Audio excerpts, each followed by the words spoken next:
Welcome to podcast number 9. Welcome. We're almost to 10. 10? It's a milestone. 10 podcasts. We're almost there. Pretty close. The end of this week, we'll be at podcast number 10. Number 10. What'd you think about our podcast with Andy? Man, I think it was honestly one of my favorites so far. Really? To be honest, yeah. Yeah, it's a really interesting story. It's a great story, and I mean, you've obviously spent way more time with Andy than I have at shows and so on, Yeah. so you have a little bit better grasp of Andy and so on, but from my experiences with him and interactions, learned a lot about him, much Yeah. respect for the guy. That's a tough thing to go through. Tough. Yeah. Hearing him speak about how, essentially cost him his marriage, Yeah. his family, and being able to relate to that, but not in that kind of situation. That's just crazy. It's humbling. I know. It was interesting because there was a lot of stuff that I didn't know, obviously. Yeah. And, he even mentioned to me that he went back, because when you're in the moment of talking about it, especially if you're the guest on here, Yeah. you maybe not really sure how it went. Right. But he for was sure. saying that, he took a listen to it and he was like, hey, I sound like I know what I'm talking about. Yeah, no, he articulated it really well. Yeah. It wasn't confusing. I think he No. was surprised at how well it came I was across. surprised. Yeah. I was surprised pleasantly. It was really good. It made me think of I'm sure Mom said something to you, but it made me think of when Mom used to have what we'd call dizzy spells. Yeah. Mm-hmm. And she was in a car accident from them, and they were just these things where, like, I don't think they ever really defined them, did they? they were some sort of seizure. Well, Not common thing. I don't know, because I don't know enough about that stuff, because, like, it seemed to me, I remember, like, it would be seemed like when she would stand up is when they'd happen a lot, or when something moved by her the right way, and she would, because I remember most of the time she was standing when she'd have them, Yeah, that's and what- I she'd mean, that's just when I've start seen like her. she'd start reaching out for whatever was there, and so you'd like grab her, and she'd kind of make this noise, and she felt like everything was spinning, apparently, and then she couldn't drive for a long time. Well, I remember being a kid in the car having my hand on the e-brake when she would drive, just in case. I don't know what that would Really? have ultimately done, but had something happen, I could at least stop the car. Oh, we got that brand new van. It was a big, like, 12-passenger van with curtains and stuff. It was awesome. right. We had it just for like a month maybe, and then she had a dizzy spell while driving. And I think that was during a time when she hadn't had them for a while. But what's weird is she spent forever going to long doctors. time.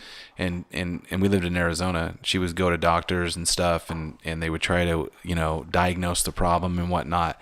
And then when you guys moved to Utah, she went up to the university, and then she came home with some machine that she had to wear for a little while. Really? Yeah, and remember then that. like boom, they were done. Doctor that looked at her knew exactly what they were, knew exactly. I think she was given some sort of medication for them, and then eventually weaned off the medication, and she hasn't had one since. And I always tripped on that because this is pre-internet, or Yeah. baby infant internet. Yeah. Not pre-internet, but baby infant internet, and like that wouldn't happen these days. You wouldn't go in and spend years addressing a problem, and then you move to a new place where there's obviously, you go from Prescott, Arizona to the University of Utah Hospital, which is a high-end hospital, with some really great doctors, and he knows immediately what it is. Meanwhile, all these other yahoos for years and years couldn't figure it out. Yeah. Which I don't think would happen today, just because of how connected Everyone the world is, that kind of research and stuff. Because I always tripped on that, like, well, what was everyone else doing? Yeah, no just like shit. that, it's done. I remember, I was younger, obviously, being the youngest when, this was all going on, and as a little kid, it freaked me the hell out. I remember one time we stopped at Chevron to get some gas, and she got out of the car to go inside and pay, got about 10 steps away from the car, and just boom. She fell. Straight on the concrete. And everyone comes running up, trying to help her. I get hop out, trying to help her up and so on. And I mean, it was just seemed like they would last that long, just long enough to hit the ground and essentially stand back up. Yeah, they wouldn't last very long. But I'm assuming there was some sort of seizure. I mean, it had to be, right? Yeah. Especially after hearing what Andy had to say. Maybe we have to have her on here one day and see. You know Yeah, what I mean? that would be and interesting. ask her about it. Yeah, but it was a good podcast. I liked it a lot. I really enjoyed it. It got a good response from people. I think that, like he was saying, everybody, you kind of know, almost everyone knows someone who's had some sort of seizure or has had one themselves. But yeah, that brain surgery crap, man, screw that. Yeah, that would suck. Just, yeah. And ultimately returned, no results Right. returned from it. Just, Yeah. So I'm looking here at, not to segue too much, but I'm looking here at a book you have on your lap. Hand me that thing real quick. So you got a book here that is a bright orange cover and really stands out. yeah, really stands out. New York Times #1 bestseller.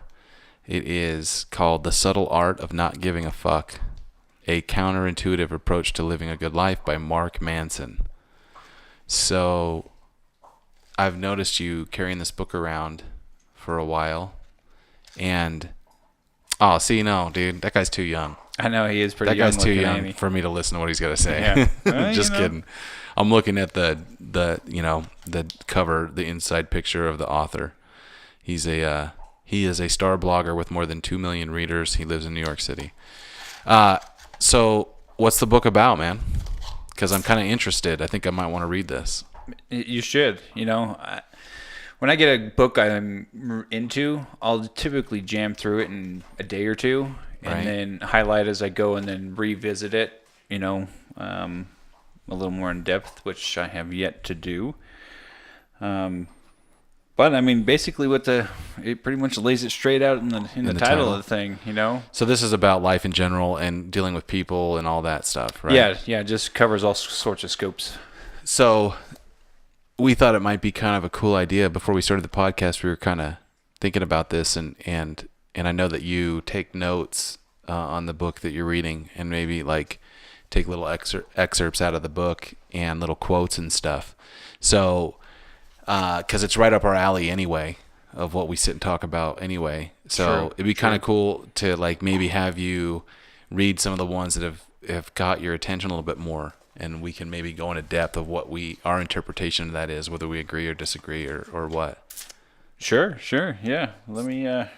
So get. I know you got one. I know you got one written down or something. Let's hear it. Okay. And those of you at home can play along. Play along. I pulled this one out early in the book, towards the beginning. Little excerpt. People deny and blame others for their problems for the simple reason that it's easy and feels good, while solving problems is hard and often feels bad. Forms of blame and denial give us a quick high or a temporary escape. That's way too long for me to hear that whole thing. Read it one more time. Read it one more time. Just play it back. Yeah. People deny and blame others for their problems for the simple reason that it's easy and feels good, while solving problems is often hard and feels bad. Forms of blame and denial give us a quick high, a temporary escape. I mean, true. Yeah. True. Yeah. True. There's a lot in that statement, I think. There's a ton in it. Obviously, it's easy to blame people for your problems. You know what I'm saying? Well, we're all guilty of it to some degree. What was it? The last part where it says that blaming people gives you a high. Is that what it was saying? Yeah. Forms of blame and denial give us a quick high. I wonder why that is. Do you agree with that? Because I don't know that I totally agree with that. I don't know that I totally agree with it either. I see what he's saying and where he's coming from. I think the idea that when you blame others, it gives you a sense of superiority in a way, or being quote unquote right. And I think that can produce, in the brain chemicals and stuff to give you that temporary high of being righteous or... Yeah, so like if you just look at that part of it, right? I mean, anyone listening or us right now, in your head you can think of someone who's potentially blamed you for something. Oh, and sure. in your perspective, you're like, what are you talking about? And Right. in their perspective, there's blame that they're casting there. But like the part that's most interesting to me in that little quote you read is the whole solving problems is difficult. Yeah. So whether it's about passing blame or not, that's like, in my opinion, like problem solving is And it could be anything. And across the board, I don't mean like relationships or people, but it could be a task at work or whatever it is, right? Or how to mechanically put something together. Like problem solving, I think is key for the brain. I think it's key for, exercising, I don't know, the mind basically. Because problem solving is hard. But if you can make a habit out of problem solving, stuff that's easy, right? Then when it comes to the hard stuff, you can solve the problem. And what's the last problem everybody wants to solve? The problems about themselves, right? Because we don't think we have problems. Well, it's the last problems we're willing to see and pay attention to. Right. No, I think it's a good way to train the brain. It's like the man of action or any other stuff we've kind of talked about. It's a great way to reprogram your brain, solve those problems, quote unquote problems, how, big or little, who knows, who cares, but right. Make a habit of it. This is the thing, and I was thinking about this today, and it's kind of weird that you make that statement because this ties in, and it's this, right? It's like I just kind of came up with this number randomly in my head, but I'm just going with it, which is that this is my theory. 95% of what someone does to you, right? And I'm using "to you" in air quotes. Right. Is 95% of the time has nothing to do with you. Totally. Right? I mean, they might blatantly take an action that has a major effect on you, your state of being, or a situation in your life.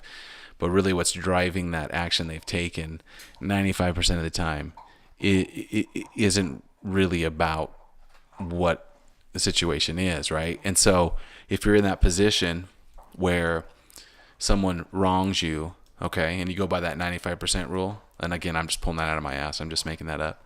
But I like the idea of it, right? So if you associate it with blame, because it's easy to go, oh my gosh, whether you do it to their face or you're doing it with internal dialogue, but if you're like, oh my gosh, I can't believe they did that. How could they do that if they care about me? Or how could they do that if they respect me, right? Right. Mm-hmm. So that right there is blaming. You're blaming that person for doing something to you. So as being the person who's had something, quote unquote, done to them, if you can kind of step back and create that space and just throw it back to the other podcast we had on Watching the Thinker, if you can watch the Thinker on that and just introduce the idea that what drove their action is about something that they have inside of them that they may be dealing with, one of those problems that they haven't solved, right? Right. And so, I think that's a pretty interesting statement because it's easy to blame, and it's not just easy to blame in a narcissistic way or have people blame. Because this is the thing: as soon as you read that statement, I'm willing to bet most people that hear that statement off the bat, the first thing their brain does is they start to think about people that have blamed them for something when it didn't have nothing to do with them. But I bet you what's more rare is the person who's sitting there going, how many times have I blamed someone for something? No, for sure. And that's the real magic of it. Yeah. Take the other person out of the equation. Yeah. Always. Yeah. So that's the perpetuating problem in it all. Is I think we tend to externalize it that way. We're still looking out. Like we said, the last problems you're willing to see are the ones within yourself, usually. What's next? What else you got? What other gems you got in there? Let's see here. This one I pulled out mainly because it's kind of leads into or reflects back to what we talked about episode or two ago. With Watching the Thinker and all that. It says, emotions are merely a signpost, suggestions, not commandments. Therefore, we shouldn't always trust our own emotions. In fact, we should make it a habit of questioning them.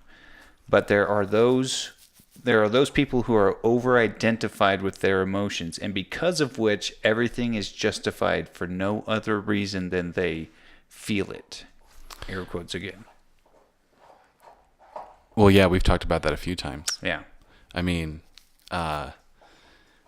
that's kind of a no-brainer too. I guess these are all going to be no-brainers, but I think we were talking about this with, I don't know if it was the Watch the Thinker podcast or not, but that's a huge thing, man. It's like if you can just always in any kind of emotional situation, if you can just always come back to, or not even in an emotional situation, you may not even have anything going on, in your life, but you feel an emotion, whether it's you feel depressed or you feel angry or you feel sad or happy, all negative and positive emotions.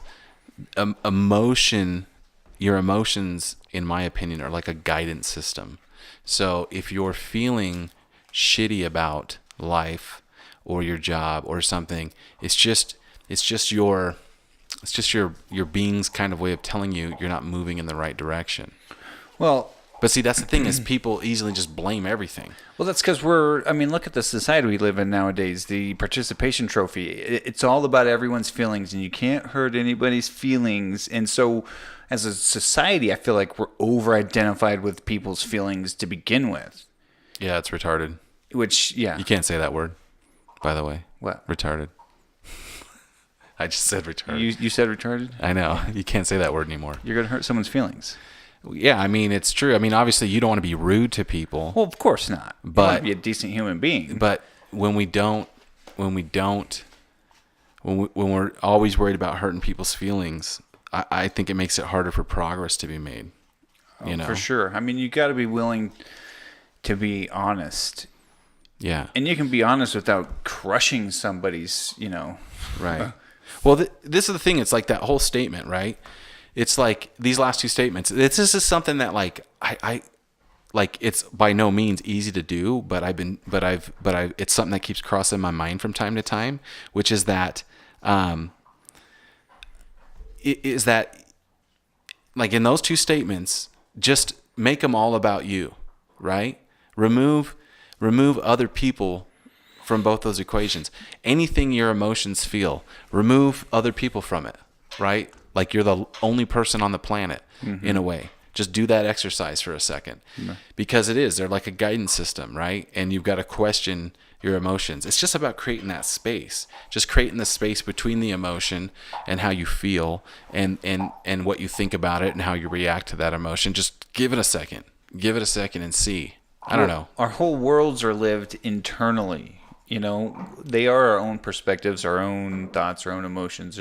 It is always about us. Yeah. So why is it so hard to, I don't know, when challenges come up in difficult situations or problems, it seems so hard for a majority to question themselves. Yeah. Yeah. In their own shit. Well, and the thing is like, let's not be, ridiculous. It's easy to talk about this stuff. Sure. But it's like he says in there, it's hard. It often is hard and feels bad. Super hard. It's very hard, Super but it hard. is a practice. And it's just about, again, bringing space, bringing awareness, bringing attention to it. Right. And that attention will grow and grow and grow and grow and, until it's just a practice. It's like a constant. I mean, I don't think there is no end destination. This one I enjoyed because, and I apologize for all the F-bombs here, but it's kind of like goes with the territory of the book. Right. But there's so much simple truth to it. The key to a good life is not giving a fuck about more. It's about giving a fuck about less. Giving a fuck about what is true and immediate and important. These are long, dude. That one's short. It's 2 sentences, bro. I like the Keep single up. liners. So giving a fuck about more. Read it again. You got to read it again. The key to a good life is not about giving a fuck about more. It's about giving a fuck about less. Giving a fuck about what is true and immediate and important. Just meaning, as people, we walk around giving a fuck about way too much. What this person thinks, what my boss is saying, who might be talking shit, just all the shit we decide to give our power to and our attention to. Yeah. It's like the old saying, it's better to give 0 fucks. Just give 0 fucks about something. Yeah. But it's true. I mean, the more your attention is out there on something, I can totally see that. You know what I mean? The more you care about something, the more that something irks you.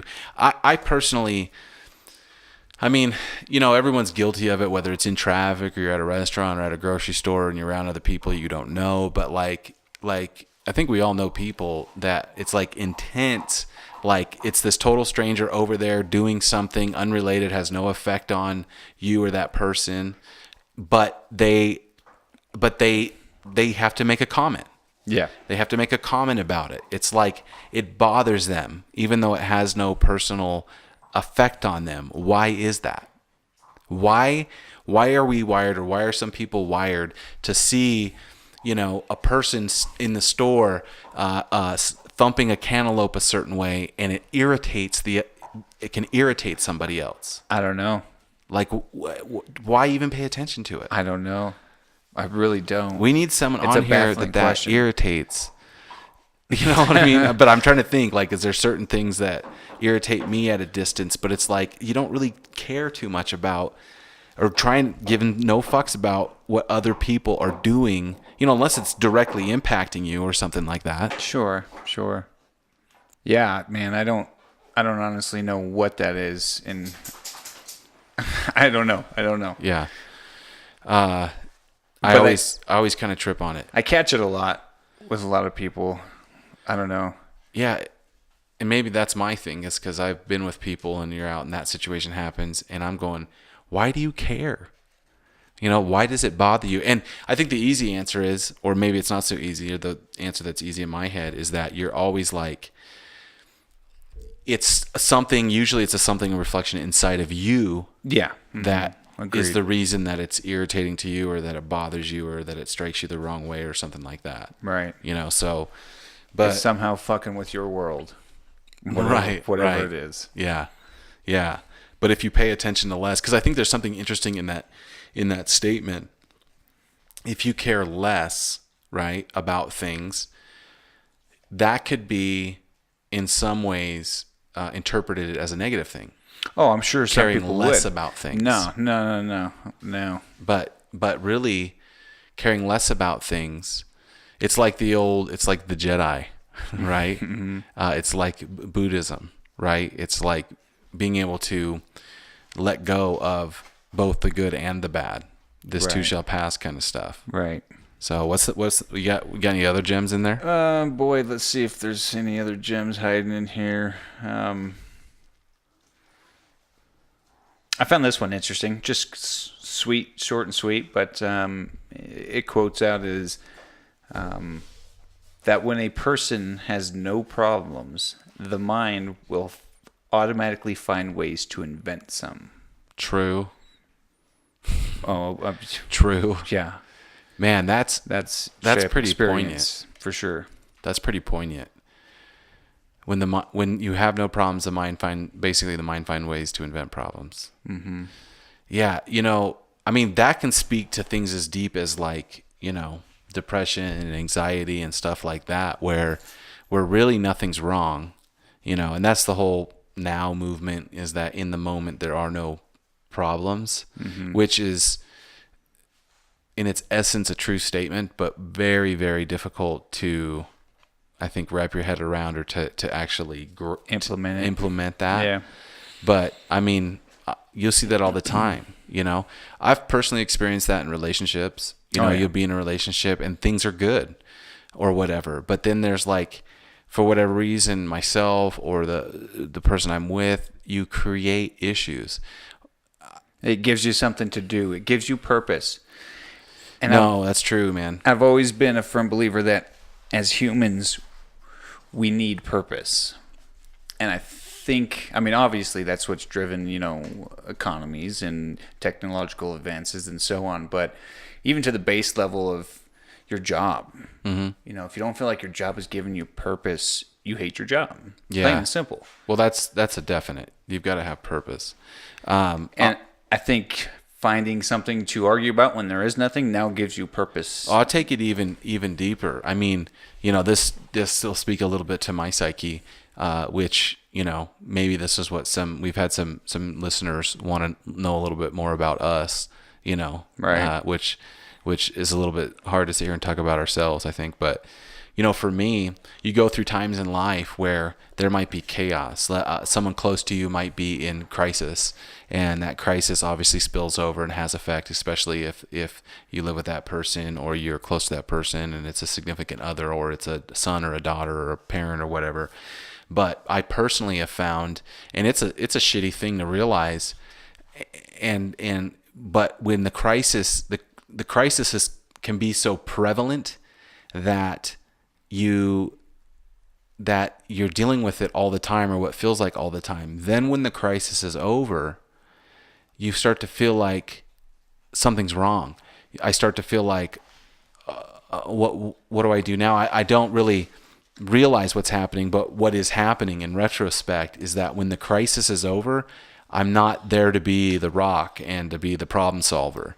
So when I don't have to be, I think they call it a Christ complex, but when I don't have to be there to solve the problem or whatever, all of a sudden then my own shit starts coming up, and it's like something feels off, something feels right, because the crisis was so dominant for so long that all of a sudden when it's gone or when it's resolved, I'm like, I find myself in this state of now anticipating the next crisis or whatever. I'm creating a problem. Right. It's basically is what he's saying, is I'm creating a problem in my head when there isn't one, Right. because especially if the things that we deal with in life are super driven with pattern and they happen every so often, we expect them to happen again, but the quality of life is really, really shitty. Yeah. Yeah. So I would agree. I mean, I think everyone can relate to that kind of psyche, if you're honest with yourself, at least.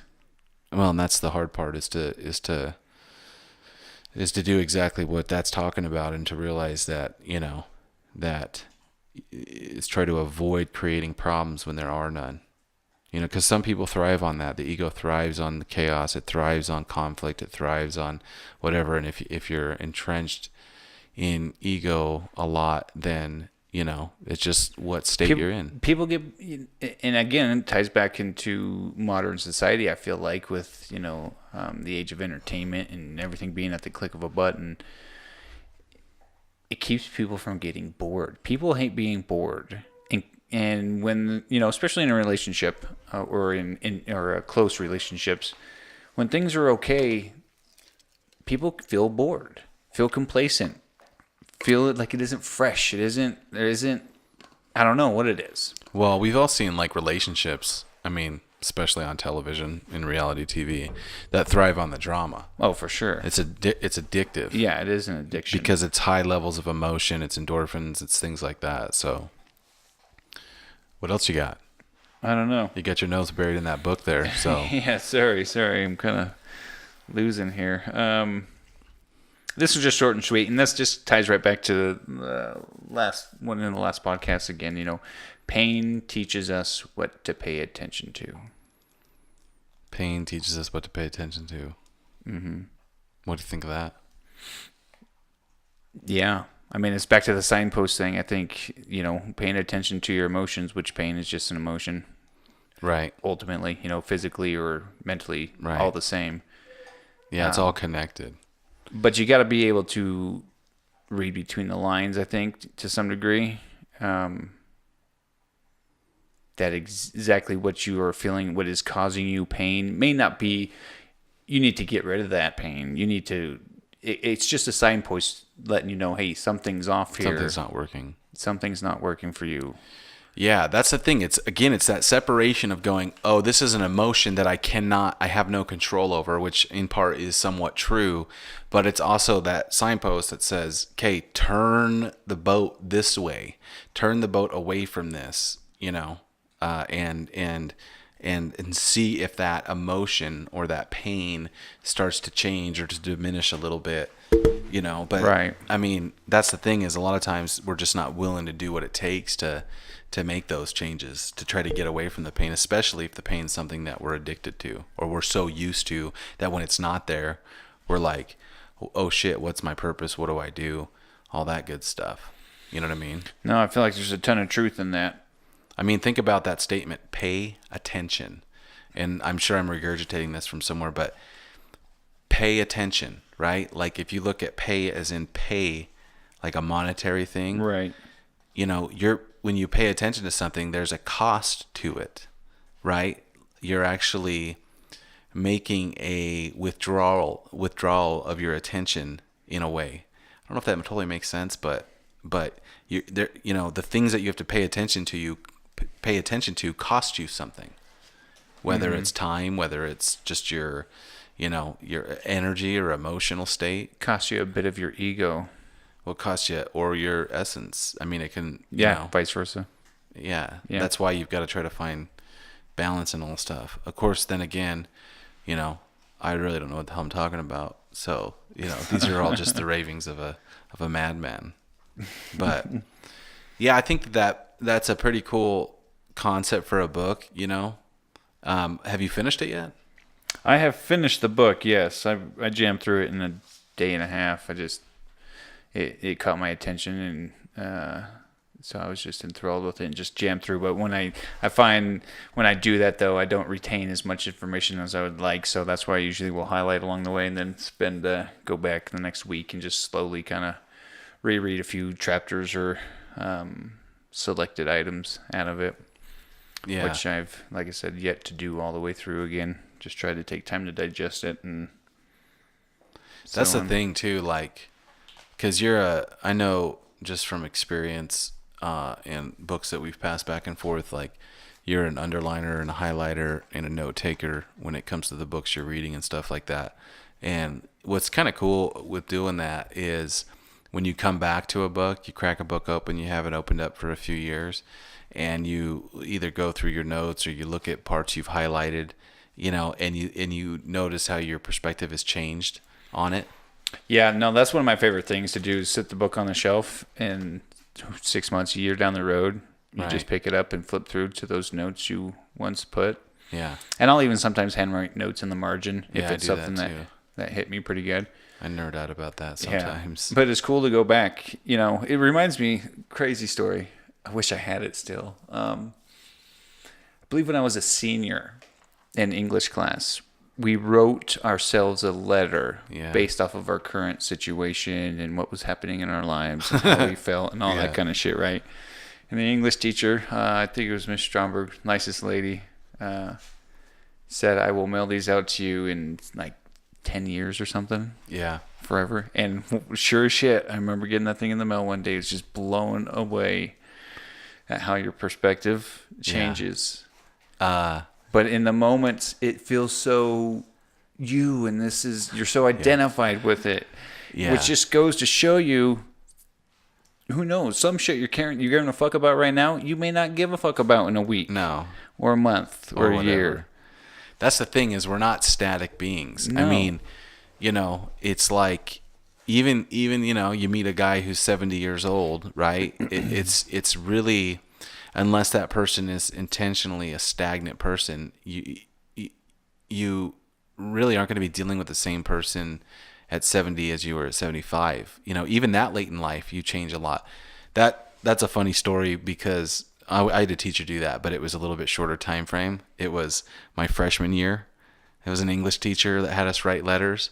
And then in the senior year, at the end of the year, those letters were delivered to us at school. Oh, really? Dude, and it's so funny to go and you realize, but you have to judge it fairly, but you realize what an idiot you were, right? Yeah, I remember it's almost hard to read. It's super hard to read. It's uncomfortable and awkward. And it's your own self. It is your own self, but that's the thing. That's what you got to realize about people in general, is that at the time, your truth is your truth. Yep. Your perspective is your perspective. But I remember I was dating a girl that I'd been dating for a while when I was a freshman, and in my letter I was like, she's the greatest. If I ever do anything to hurt her, I'll never forgive myself. Then reading it when I'm a senior, I was like, what the hell was I thinking? You know what I mean? So it is, but it's a good lesson in perspective, because we think, I think we've talked about this before, and I apologize if I've said it on the podcast, but like, I remember being I don't know, 16 or 17 and doing a church activity, some sort of fireside or something like that. And, you have ages 12 to basically 18, all in this room, and they're giving some talk or lesson or some sort of speaker. And somebody was ranting and raving about love and infatuation and lust, and how as teenagers we didn't understand what real love was, and that wouldn't be something we'd understand until later in life. And I remember thinking in my head this idea that like, well, it is what it is right now.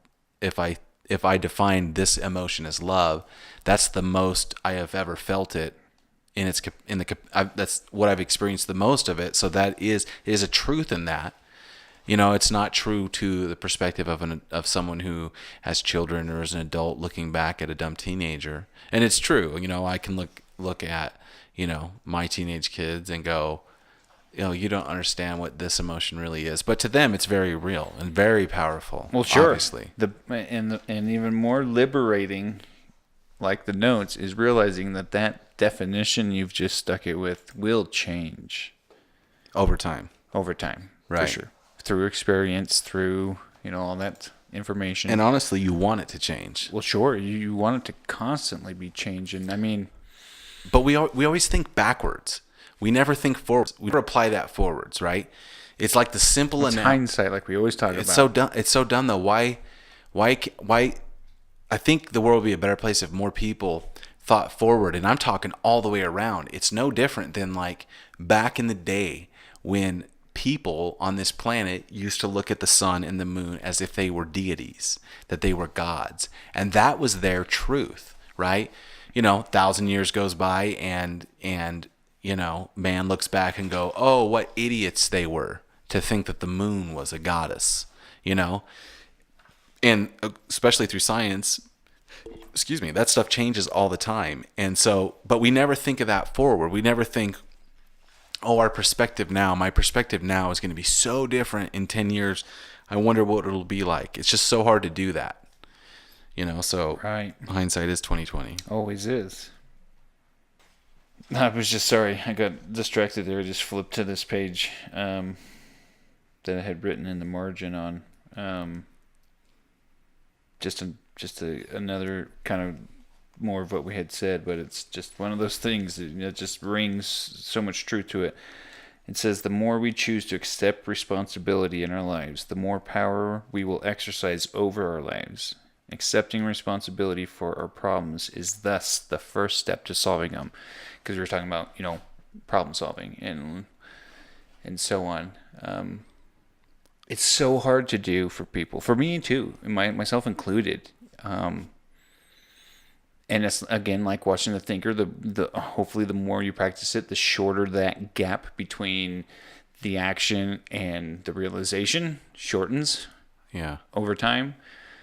But there's so much freedom, and I use that word very specifically, so much freedom in the power to go, wow, I accept responsibility for this. I think a lot of that just comes down to being honest with yourself about stuff. You know what I mean? And which is really hard to do.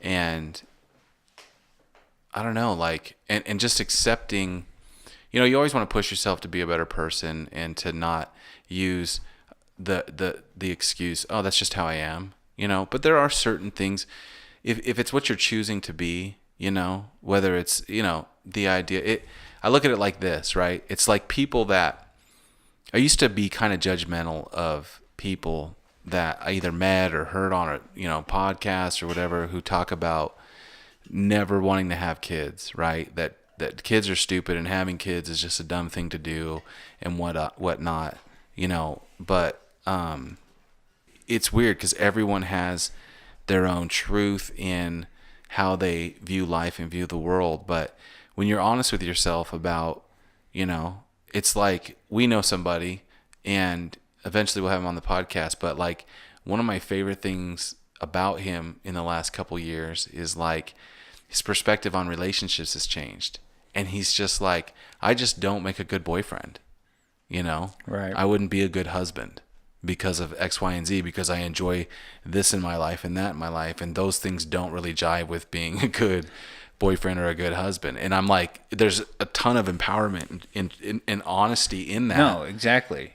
That's what we were talking about earlier. I mean, even if it sometimes can hurt, you don't got to be a jerk about it, but at least it's honesty. And I can respect that. Right. You know, I think most people should and could respect that.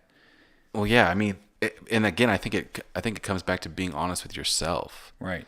Dude, we lie to ourselves all the time about stuff. Or or we just are so entrenched in the emotional pain of things or the emotional positivity of things that we don't see. We don't even allow the space for the questioning whether or not we're being honest with ourselves, because it's just our truth, and our truth is our truth. But we always got to push. We always got to question why we do things, what we do things.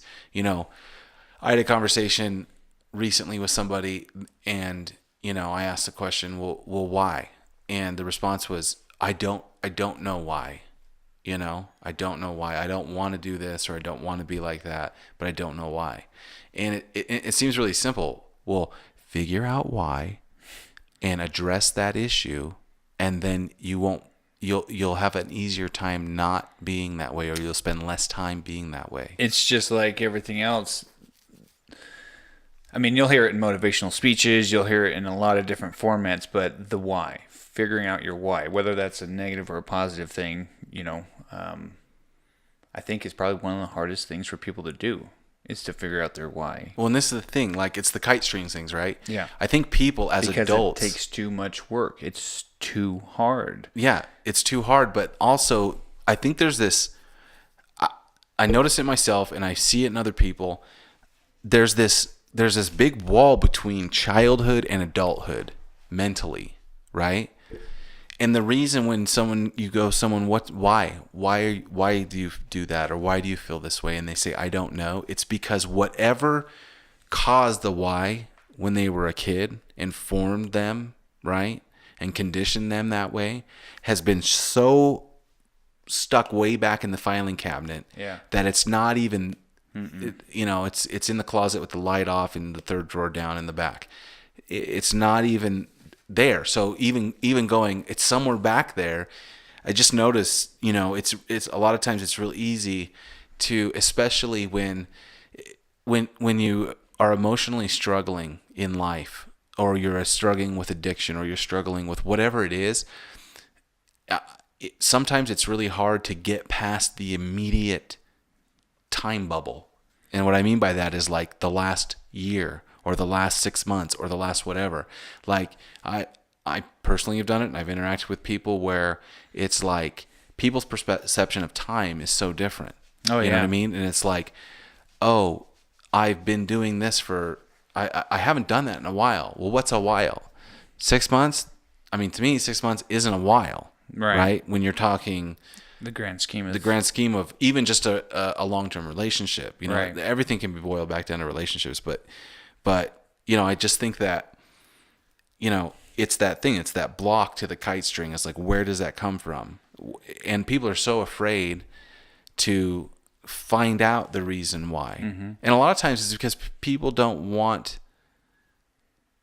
I don't know if they don't want things to be different. I think the ego doesn't want things to be different because it defines who you are. Well, here's the thing. Like Tony Robbins will say this, and it's like the 7 needs, human needs or whatever, but 2 of those needs are certainty and uncertainty. And we find certainty in our negative behaviors, right?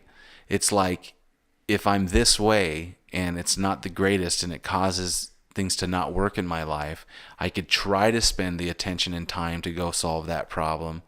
But I'm certain of, I'm comfortable, not that you're comfortable, but, It's familiar. It's familiar, and it's a little bit safer because it's familiar, because you know the pattern, and you know what's going to happen and what's next. And even though what's next might be bad or whatever, At least you know what's coming. yeah. So You feel in control still yeah, to some level. yeah. I had someone say this to me recently in a conversation, and I was just now thinking about it as I was listening to you talk. Someone said to me, given an issue or a problem or something that you've identified as a negative behavior or pattern or so on, and you are continuing your progress and growing and working on it and becoming better. Mm-hmm. Someone said to me to the effect of, well, that's all fine and dandy and growth is good, but when does the growing stop? When do you just get there? My immediate response was, well, hopefully never. Well, yeah. I mean, I was this life kind of anyway. taken back by it when they said that, Yeah. because in my, in my mind, well, hopefully never, or you're dead. Yeah. Hopefully you're continuing to grow, because just like the letters, your perspective on stuff will constantly change Yeah. through time. I think people just obviously there's people that are stronger emotionally, they can handle more than other people, and then those people that don't handle certain things well, handle other things well. But I think that it's just, especially in, I don't know, it sounds so stupid and cliche, but in today's society, everyone is looking for the quick fix to things. Mm-hmm. But, I don't know. I don't understand. And this is the thing. It's like we can sit here and talk about this and that and this and that, but it's weird because when you realize that you have a perspective and when you say things like what I was about to say, I don't understand how an individual can do X or an individual can do Y. It's because my brain or my being or whatever you want to call it doesn't function that way because of my conditioning, which is good for some things and bad for other things. But it's like being stagnant. You know what I mean? Mm-hmm. Like I have a real hard time just sitting around doing nothing. Yeah. I'm the same way. And I start to get a little depressed if I'm sitting around doing nothing.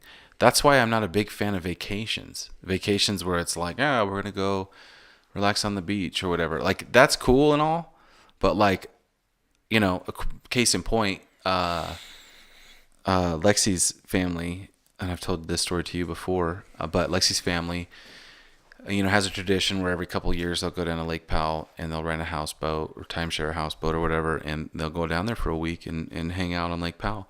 And I've been twice, I think, maybe 3 times, I don't know.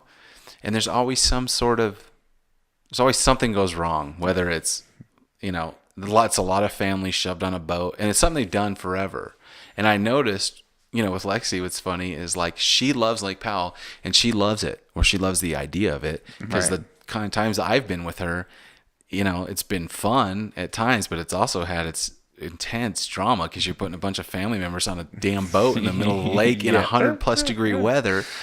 But what she loves is, in my opinion, is the of how it was when she was a teenager, right? Which had a lot less weight to it. The nostalgia. Yeah, but you go down there and this problem happens, or the engine goes out on the boat, and then the speedboat they had for skiing with them, it had a problem. Couldn't find a beach that what wasn't filled with stickers or whatever. But like for me, I thrive on that.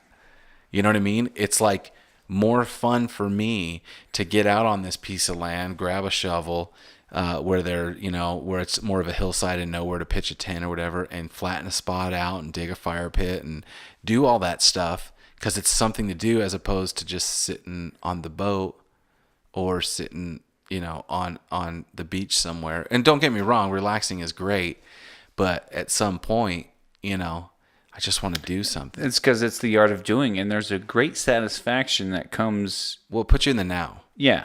Put you in the now. And that's one of the reasons I always loved, like, working with Dad back in the day and building homes and so on, is it gave you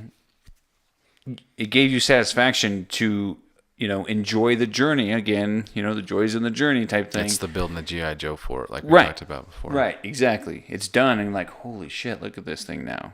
Like, this is cool. Yeah. That's the payoff. Right. That's the payoff. And I don't know if that's, just in some people and not in others. The extreme version of this, I was mentioning this to you today, is Henry Rollins. And Henry Rollins was in the band Black Flag. He does these one-man shows where he speaks to crowds and stuff. But if you're listening and you get a chance, he's been on the Joe Rogan podcast a few times. He's been on everyone's podcast and show, but go listen to his most recent podcast on Joe Rogan.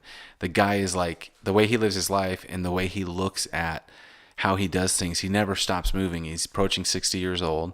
He's kind of a fitness freak or whatever, but like he the way he approaches life and the things that he does is just a real intense, almost extreme way to do it. But like, he's a guy that struggles with depression and has since he was a kid. And he's not looking to feel good. He's just looking to feel neutral. You know what I mean? Right. And that's all he asks. But he travels the world and he's written a ton of books and stuff like that. But I don't know, it's just fascinating because it's that same kind of thing. Like, he always keeps himself moving and whatnot, and I probably like it because I relate to that a little bit. But like, I don't know. Like, I feel like, and we know a lot of the same people, and this isn't a statement to really cast judgment or whatever, but it really feels like the people I know that complain the most about life or about their situation are the people that do the least amount of stuff. I feel like there's a direct correlation there, right? Are the people that maybe sit in front of the television and watch shows at a rate of, hours on end at a time. And I'm not saying that's a bad thing necessarily, but like, it seems like the people I know that complain the most are the people that do the least. Well, I can see that's some not truth always to true. that. It's not always true. There's some truth in there, but I'd have to really sit and think about it to correlate it. But I don't think so, man. I think some people, it's just, I don't even know how to explain it. I think it's just, for lack of a better term, bred into some. It's just part of who they have become and conditioned through years and years of whatever, through parenting and so on. And right. I don't know how to explain it, and then it's just, then it's just strengthened by ego and being identified with it. Yeah, I guess. I mean, and everybody does it in their own way too. You know what I mean? Everybody. No, I mean, it's the constant duality. Yeah. That's the thing we've talked about before, is how so severely complex we are as people. Yeah. You can love and hate something at the same time. It's frustrating. It's frustrating just as an individual. Yeah. Imagine how, and then it just gets amplified when you're interacting and dealing with other people, And what's weird is like, it's like the whole, we've talked about this before, it's the whole soda fountain thing, right? Someone's sitting at the soda fountain and they fill up their cup and they drink in front of the soda fountain while you're waiting behind them, and either they know you're behind you and they're just being rude, or they don't know you're behind you because they're not paying attention. Right? But that's a practice too, because again, why should that bother me? Well, it bothers me because I'm in a hurry, because I think it's rude, because I get irritated with people that aren't aware of their surroundings. But really, what is it really doing to me but maybe causing me a little bit of inconvenience? So there's the duality, right? I can sit there and go, we need to pay more attention as people. We need to pay attention to our physical surroundings more, But also at the same time, it's a good how much am I question how much I'm paying attention to my surroundings when all I'm focusing on at that moment is the person who isn't paying attention to their surroundings. Sure. But at least you have the wherewithal to question it. And even in the moment, like you just said, well, why is this bothering me? Well, because I'm in a hurry and so on. Great. Yeah. Good for you. Yeah. Fuck it at that point. At least you're doing that. Yeah. And I know that sounds kind of silly, I guess. I don't know, but. Yeah. There's attention. And with attention eventually becomes intention, The intention. Yeah. Well, it's something you were talking about earlier, like one of the quotes in the book that you had read off about taking responsibility for things. Mm-hmm. That's another one of those words that, at least for me, like if you break the word down, when someone did this for me, I was like, whoa, responsibility. If you flip those are two words really. Yeah. Right? Your ability to respond. Right. Mm-hmm. And you think about, take responsibility for your actions in this situation. If you're telling yourself I need to take responsibility, flip them words and go, I need to look at my ability to respond to this situation, to what I said, to what I did, to where, I went, or whatever it is. And it's really like, that's the thing with words. Words Words are just words. That's and because like, we've known them since we were taught right. them, And, you know? and they just get wrapped up in these different meanings and stuff like Yeah. that. You know? Yeah. It's like words are a weird thing. It's like the word sin, right? You grow up religious and obviously you know what the word sin means. It means you're doing something bad or whatever, but that's not what the word sin means. The root Latin or Greek or whatever it stems from of sin is to miss your target. Right. So when you were sinning, you were just missing the target of your goal. Mm-hmm. You were off track, which makes way more sense to me than you're doing something wrong. You know what I mean? Yeah. When you're talking from at least a religious context. I was just thinking about it from memory, and I think it was probably The Power of Now, about breaking words down. Oh, yeah. You know, and in there when he breaks down the word human being, Right. you know, we are human beings. Right. Think about it. You know, Right. being, the now. Right. Yeah. Yeah. You are a human who is just being. Yeah. It's not defined. Yeah. And you know, that again to the responsibility. For me, that's the ability, your ability and your personal ability to respond and how you're going to choose to respond. And then accountability, your ability to take account yourself, your actions, your shit in it. Yeah. Yeah. That's a concept you just explained, right? Which makes a lot of sense and is a good way to look at a situation with those two words specifically, right? Mm-hmm. But then again, some people, I guarantee you, like you just explained that to me, and I'm like, yeah, that makes sense. You know, I can see that. Even if I totally agree with you, but even if I were to not agree with you, but how do you approach somebody, or how do you interact with someone who doesn't even understand what you're saying? You know what I mean? At the end of the day, I don't think you do. I mean, it's just another practice. It's just another practice. You know, there's your Buddhism for sure in it. You know. Yeah. And there's an understanding and an acceptance in the fact that you are not going to tell anyone anything ever. Yeah. Well, that goes back to a theory I have on like life and death almost. Okay? This is my theory. Uh-oh. So, and just like the letters that we talked about, just like everything, my theory, or I'll say perspective, has changed over the years a ton, right? And a lot of this had to do with the paranormal stuff that we got into and whatnot. But I think that now I'm not saying any of this is accurate or true, because it's just a fun way. It's a fun exercise for me to look at this. That's what theories are. Yeah, it's a theory. You can't prove it. It's not a hypothesis. It's just a theory. Okay. Yeah. So like if you suspend your disbelief of the fact of something like a reincarnation, if you have a soul and you come back, and you can come back and live another life as a human being. Let's cut out the idea that you could be an ant or a dog or whatever. That you come back and be alive as a human being, right? Which is an interesting idea, and I've given some thought to it, right? But it's never quite rested with me just right. But here's my theory, okay? In this life, you ever hear someone go, "Oh, they have an old soul"? Yeah. Right? The way I interpret an old soul is, in a way, I like to start to think about it like this. Oh, an old soul. That's someone who's been through the ringer a few times. Meaning someone who's come back and done this a few times before, right?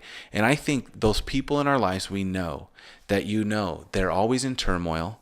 It's usually someone that you could clinically probably define as a narcissist, right? And everyone knows a narcissist. And if you don't know a narcissist, then you're the narcissist, right? But everyone knows a narcissist. And the thing about a narcissist is it's never their fault. It's never their problem. It's never something they did. Right. Right. And I think that if going to the next level of existence, whether that's heaven, I'm using air quotes, or it's just some, whatever it is, right? Right. If it's all because I'm a big believer in science, if it's a frequency thing, then there are people experiencing their first turn on this planet or in this human being form. And I think they're going to live, I think there's a lot of people that live their whole lives and they'll never get it. They'll never get personal accountability. They'll never get personal responsibility. And they will be on their deathbed potentially and still not get where they've wronged and what they've done. And I think those people are more than likely in my make-believe theory world here. They're going to repeat this life. They're going to repeat it in a different way. They're going to come back because they have not learned, and thereby their frequency. And that in the fun way, the reason I think this is a fun exercise is to go, okay, what are the things in my life that I struggle with, right? Well, I struggle with this. This is a problem that always seems to pop up in my life. And I started to go, oh, well, maybe this is a lesson that the universe is trying to teach me, because in some other existence or some other iteration of myself, I was an asshole that way, or I did this to other people. So now I'm experiencing the other spectrum of it to see what it's, so I don't know. It's kind of a fun exercise in how you can look at the world. Yeah. No, I can see what you're saying there. Do you think I'm accurate? Just kidding. No, in some ways I do. I mean,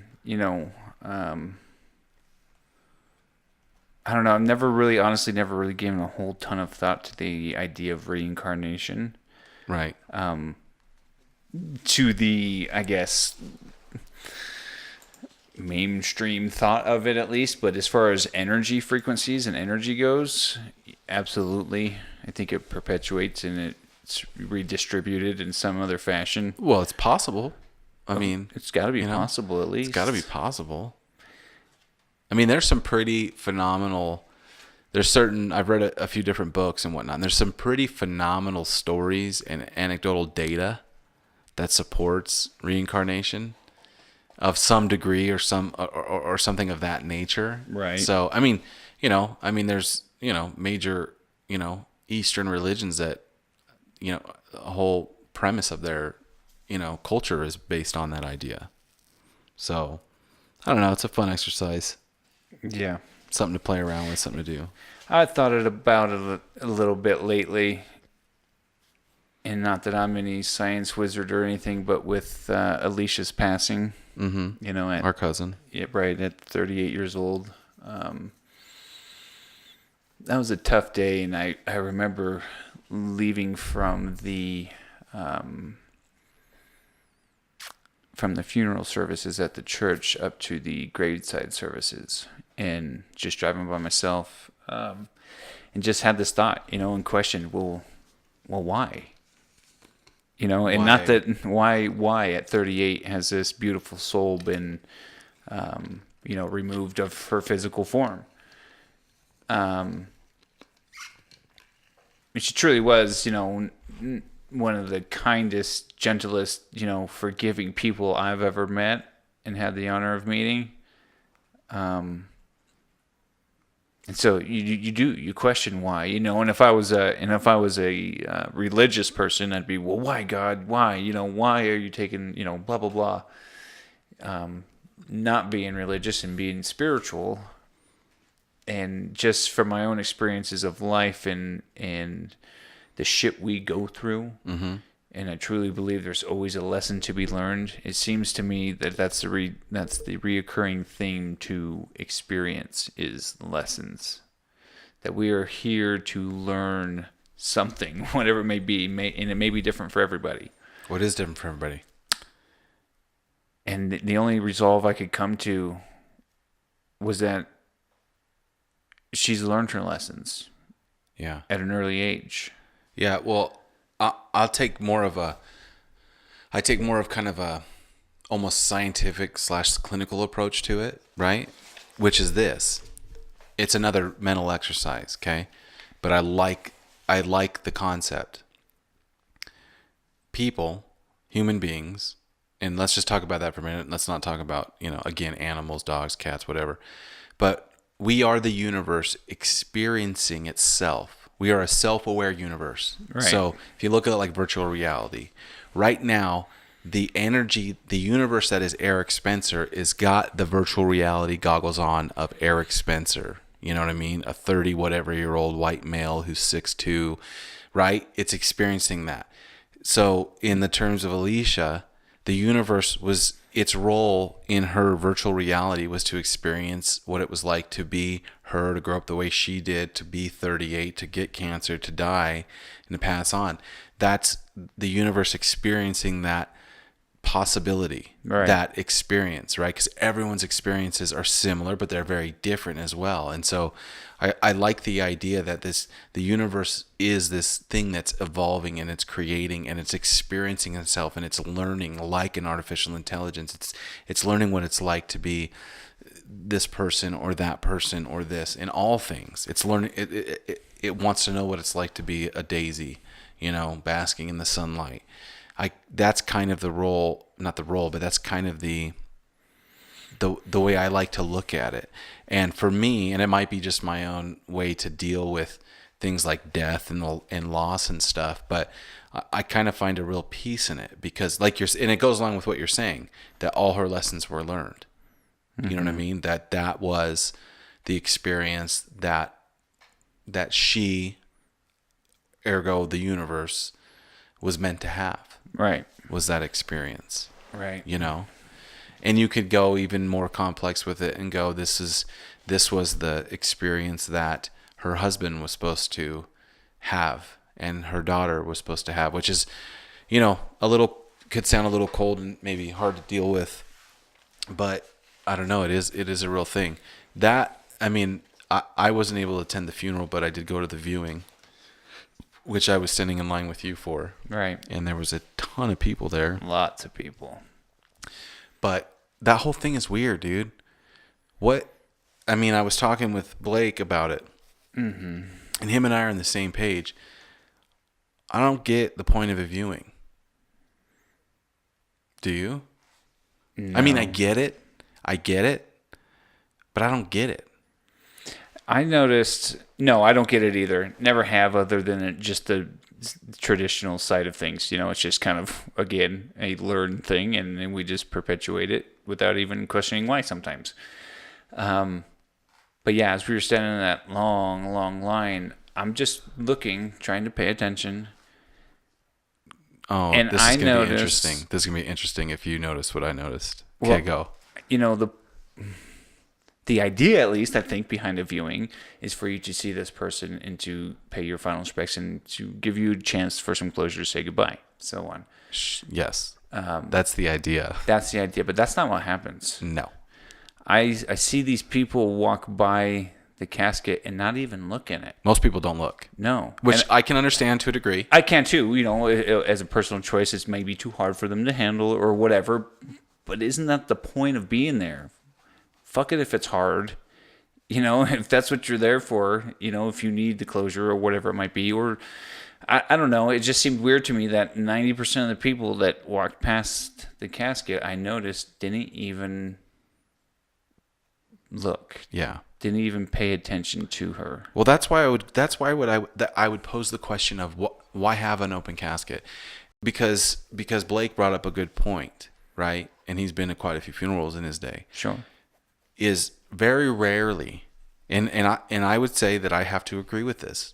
Very rarely does the person lying in that casket look like the person you remember. The person that you remember. Almost never, because of the process and stuff. He says. Well, there's no life. But there's a real physical difference. They don't look the same. Exactly. And so, his thing was like, that's not how I want to remember somebody. He said the only time was his brother, and his brother passed away from suicide or whatever. But he said it was the only time that it looked like the brother he knew. Mm-hmm. But I did notice that. I did notice that people weren't looking, right? Mm-hmm. Like, especially when we started to get up there. Mm-hmm. And I just feel like this is going to sound... This podcast is about, not editing things and filtering ourselves. So I'm just going to say it. It's ridiculous. Like, I feel like I get that people go there to pay their final respects or whatever, but I feel like it's just a big me fest at this thing, which is this, right? I'm watching Tim as much as I can see him the whole time. Tim's Alicia's husband, and he's standing up there. And when we first got there, our uncle was standing there, his dad was standing there, and his mom was there. And eventually they're exhausted, so they're sitting down over in some chairs. And so he's the only one up there. And he's not just been dealing, it's not like his wife died of old age. His wife died of an advanced aggressive cancer that basically took her out in a matter of a few months at 38, right? So he's been through the ringer, and he's got to stand up there and talk to every single person that comes through. It's bullshit. It's Leave me the bullshit. fuck alone. Yeah. Like, I don't, like, when I got up to him, I'm like, I don't even want, hey, hang in there. Boom, I'm out. There's people sitting there talking his ear off. I know. And it's like, I don't know. I mean, I'm not saying those people are being rude, but in a way, I'm like, this person does not need to sit here and talk to every single person. The process of it all is what's rude, and I don't know who controls that, but exactly, I felt terrible. Like, this whole idea of a line. yeah, Come in, walk in, free form, step up to the I called it a coffin the other day, and someone got mad at me. oh, instead of a casket. Yeah, instead of a casket. I'm like, what's the difference? Well, I don't know. But like the other thing that I noticed, and again, I hope this doesn't piss people off, but like, I mean, that place was filled with people that, like, I know for a fact the primary family, meaning Tim and Uncle Herb and those guys, didn't know a majority of those people. Oh, no, for sure they didn't. Alicia was very well liked. She worked with a lot of people over the years. But I noticed a lot of people, it's like, it was about them in their little group of people that they were standing there in line, and they're sobbing or crying or whatever it was. I don't know, man. I can't pinpoint my finger on a specific thing I saw or whatever, but just the overall thing, I just kept thinking in my head, what is this for? What are we doing here? Is this for Tim? If it's for all the people coming to pay their respects, he shouldn't have to stand up there. No. No. Write him a letter and send it to him. That's just what I was going to say. It's if dumb, you want dude. to, if you want to pay your respects for something, write a letter. It's dumb. Don't make this poor guy who just lost his wife suddenly stand there for hours on end making small talk to the same question. You hanging in there? Yeah, how you doing? How you doing? Yeah. I'm tired of answering that fucking question if I'm him. I'm Yeah. sorry. If I'm putting myself in his perspective for a moment. Dude, especially after what he's been. I mean, again, I can see a huge difference in if you're an old man and your wife passes away, or vice versa. Sure. And you knew it was coming, and it's just one of those things. Yeah. And yeah, okay, I'll chit chat with you, and yeah, no, remember that. That was a good time. But Yeah. and he just went through something so terribly hard. And I would argue that the viewing and then doing the funeral, but the viewing specifically just adds to the trauma. Yeah. It adds to how it makes it more difficult than it already is. Yeah. I'm not a fan of it. And I was going to ask you, do you ever feel this way? Because do you ever feel like traditions or the way things are done, maybe were done a certain way in a time when it made sense? It made a little bit more sense, right? Like, this is the analogy. I would step away from funerals and viewings for a minute, but it's like representative government where you have, two senators that represent, Right. It's the electoral vote and all this stuff.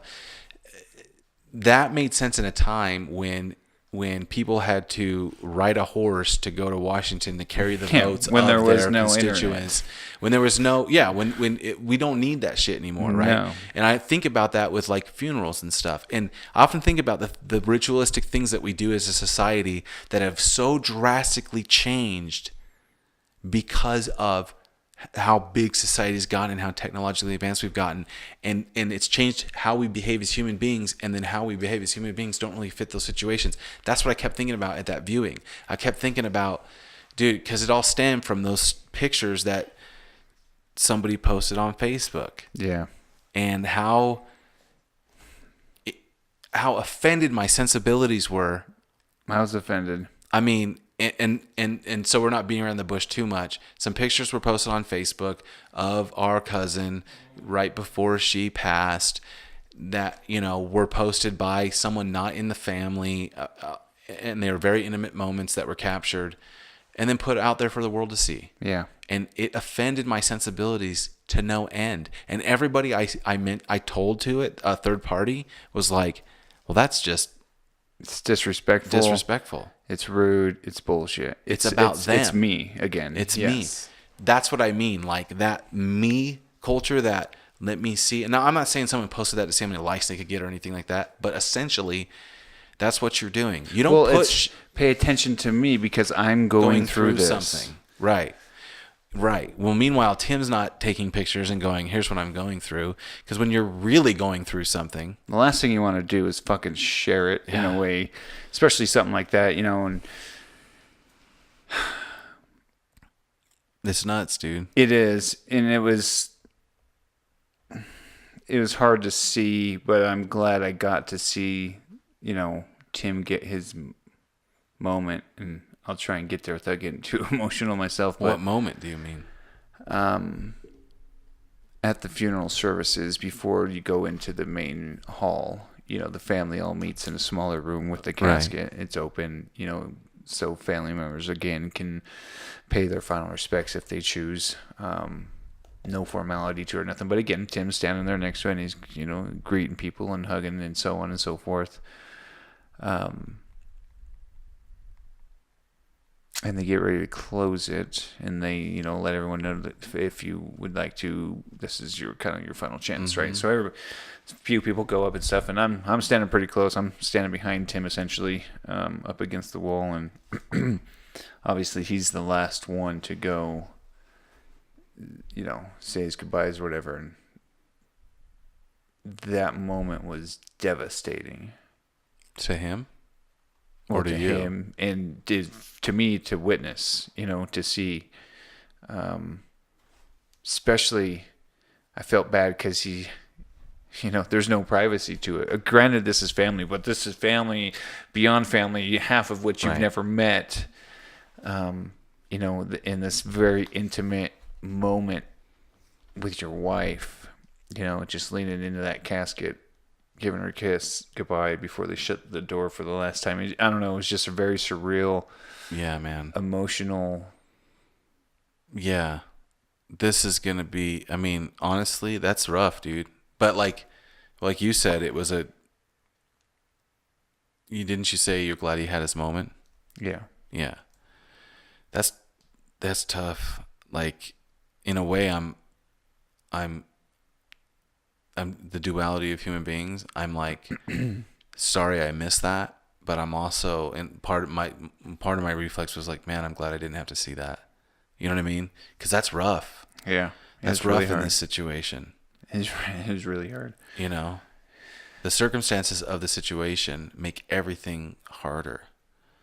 And the thing is like, it's just, for Tim, it's just going to be,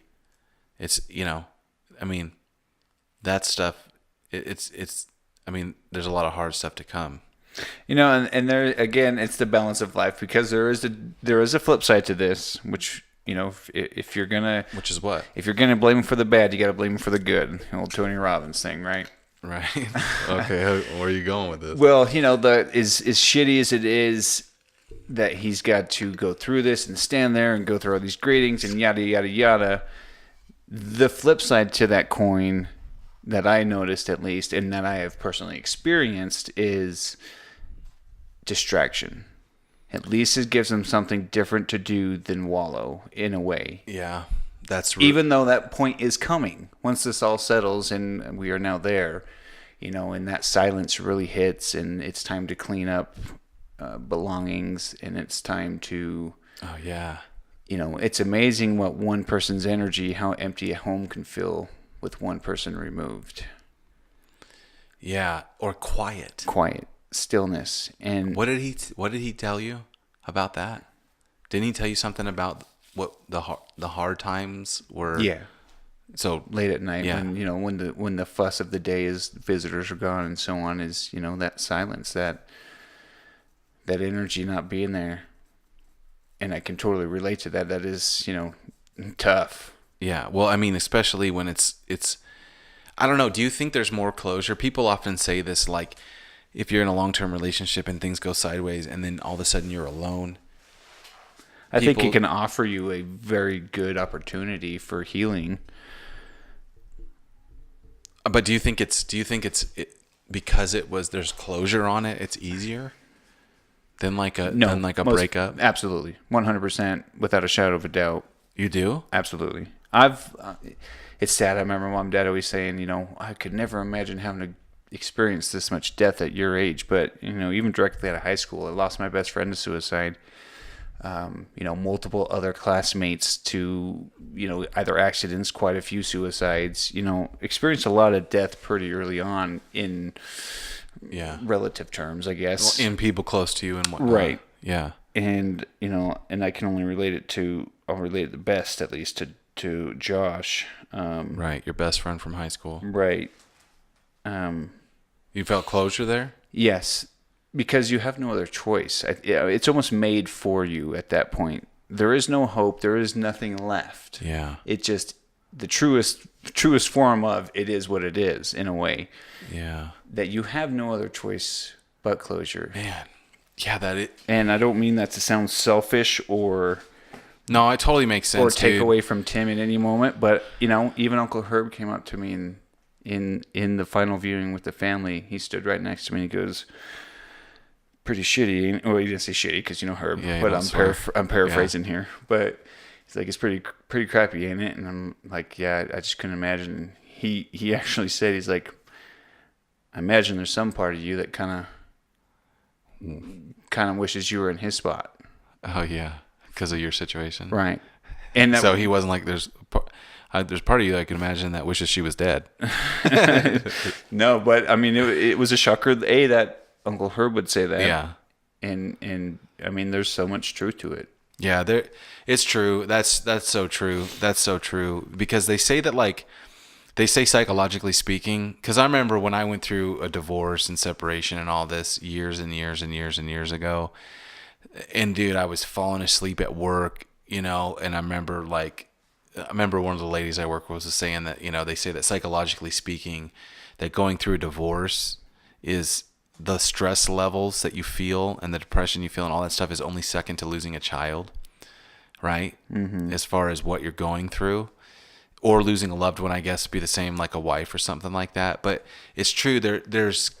I mean, I've never personally experienced it, and it's weird to hear you say with your friend Josh, because it's not like you guys had a relationship, and I guess there's really no difference in a relationship. But when you think about losing a relationship, it's however long of torture. Mm-hmm. Right? Unless you're the one that decided enough is enough or whatever it is. But it's like, I remember just being in this state of like constant this and constant that, and you don't care about who knows it or what. I mean, it's just torture. You're just torturing yourself. Yeah, it's a perpetual game. And when there's a death, you don't have that game. You don't have the other player in that game. No. I think honestly for me, it comes down to hope. And that's why I try and not use the word hope, because to me, hope does have a much more negative connotation than it does positive. See, a lot of people are going to disagree with you on that statement. I'm sure they will, and I can understand where they're coming from and respect their opinion on it. But it's like that gentleman, I can't remember his name now, the author who got captive by the Somali pirates. Yeah. Hope- Yeah. That's an amazing story. Hope is it's just out there, right? Yeah. It's just something for you to latch onto, which hope will ultimately lead to despair. Yeah. Well, I mean, I said that a lot of people are going to disagree with you with that, because hope, it's like, you'll see hope, inspirational. I can see like a wall hanging right now that has the word hope on it. You know? But it's true. I mean, Richard Moss is saying the Mandala being that hope is a future position. It's a future me position or a future you position. Right.